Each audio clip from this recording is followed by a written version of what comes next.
Well, hello and welcome to the Cluebird. I'm your host, R. Wayne Browne. Today, I would like to discuss with you the importance of self discipline. Oh, I hear you, but just take a moment to hear me out. Self discipline is learned. We do not show up on this green earth with it. We don't like self discipline. I don't. It's hard. We are all kids at heart, and we want to stay kids for as long as we can and have other people do stuff for us. I know, and I'll bet you agree with that. Therefore, think of acquiring self discipline as a transition. It was for me and my kids, and it was probably the same for you as well. That is, learning self discipline. It's often a long, slow struggle for many. It was for me. I fought becoming disciplined. I fought it hard. I wanted to be a kid forever. Like many, I just loped along doing what I wanted to do, or what pleased me. I love just drifting along through life as if on an extended vacation. However, I discovered vacations end sooner or later, and developing self discipline was definitely waiting for me, and possibly for many of you as well. Ultimately, mastering self discipline is something we all must do to become successful in life. Some of us master self discipline while very young, and using self discipline excel very early and may even remain successful for their entire lives. However, others like me, well, we were late bloomers, as they say, and I finally got it after experiencing much prolonged suffering and difficulties. I was trying to become a lifelong professional at delaying learning self discipline to act like a kid forever.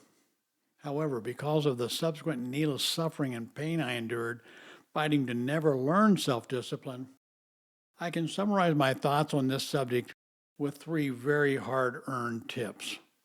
First, it seems we all start really understanding and figuring out self discipline with a goal or a dream of ours, which often serves us as a much needed catalyst. Because every kid sooner or later will find something in his heart he either wants to be or do, something that simply sets his hair on fire to do or become. I rode along being a kid for a long time, and then suddenly, wham, I suddenly, out of the blue, wanted to become a military pilot. That's when I very quickly learned and used the self discipline I needed becoming one. Raising my kids, I carefully watched for this newfound drive of theirs to suddenly be or do something to finally show up in their lives. It can be mental, physical, or both.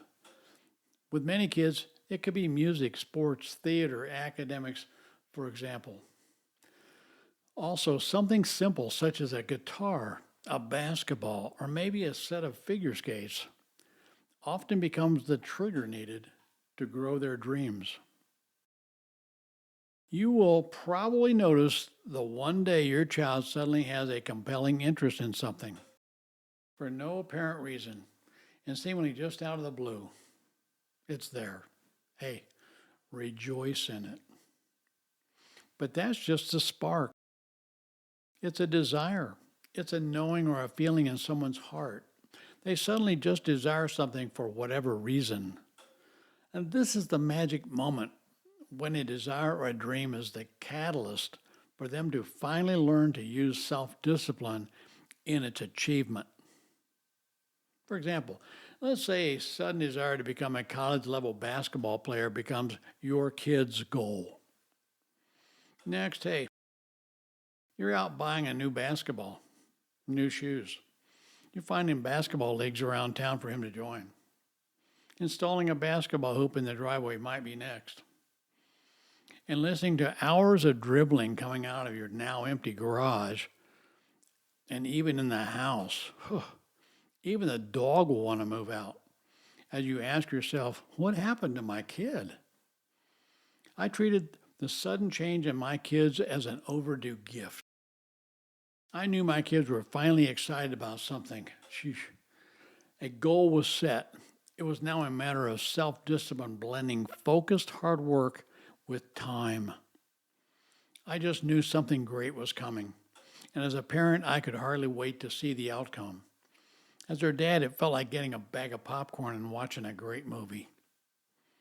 Second, self discipline is commitment to their goal. No, not just I kinda, or I sorta, or maybe I whine about wanting to play basketball. No. The goal in their heart is to play college level basketball, and it will require a serious commitment, unlike anything they have experienced before. It's like suddenly being possessed with a dream. It's like being in an all consuming trance, as in a do or die moment. You know, or maybe it's like the feelings described in Percy Sledge's old hit song, When a Man Loves a Woman. Remember those beautiful lyrics? That he would sleep out in the rain. He will turn his back on his best friend if he puts her down to attain his goal. It's that kind of commitment. It's fire and brimstone, heat and passion, pursuing a goal requiring self-discipline. Percy Sledge was right on, as they say. Further, your kids can't just have a hope or a wish to play basketball and actually develop into a college level player. It'll never happen. They cannot just write out the goal that they want to become a college level basketball player and slide that sheet of paper in a desk drawer and continue being a kid with a hope. No. They must learn that hope is meaningless.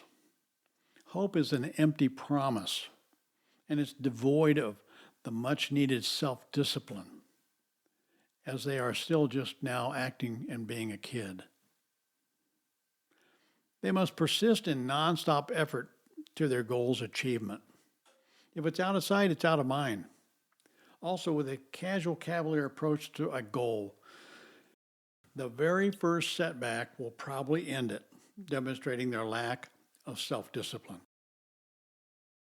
Setbacks, disappointments, injuries, and the like will all show up to steal their dreams. I know. You know. They will soon discover the world is stingy. They must consent to overcoming every obstacle, displaying a never be deterred attitude. 3. Self-discipline requires they must work hard, pursuing their dreams, using a very developed, organized, and well thought out plan of action. It's focused hard work. It's self-discipline. Using our example of setting a goal of playing college level basketball is the first step. Then everyone involved in this effort as a team must work backward from goal achievement back to the present, to now, filling in what must be accomplished each year, moving ahead, always progressing forward to goal achievement, requiring constant self-discipline. That further breaks down to yearly, monthly, weekly, and daily focused hard work plans. It's like drawing a roadmap for everyone involved to navigate on. The key component in this is their daily to-do list or their must-do list.